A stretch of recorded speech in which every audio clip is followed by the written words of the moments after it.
Опозицијската ДУИ нема да го поддржи новиот закон за високо образование поради тоа што, како што велат, ја загрозува универзитетската автономија, овозможувајќи му на министерот за образование и на самата влада да интервенираат на брутален начин во академското донесување одлуки, управувањето со финансии на самите универзитети и во раководењето со високообразовните институции.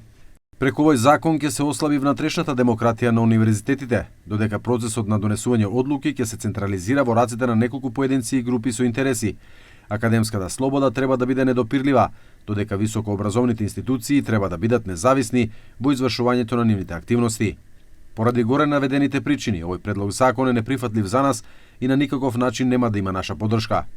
Не е познато дали и коалицијата Влен ќе го поддржи предлог законот за високо образование, бидејќи од оваа коалиција рекоа дека ја чекаат конечната верзија за да видат во каква мера нивните забелешки се инкорпорирани. За време на овој процес изнесовме забелешки и предлози и сега го чекаме конечниот предлог закон за да видиме во каква мера тие се инкорпорирани. Сметаме дека ваквата реформа бара инклузивен пристап и широк консензус, вклучувајќи академски групи, за да се обезбеди квалитет и долгорочна одржливост.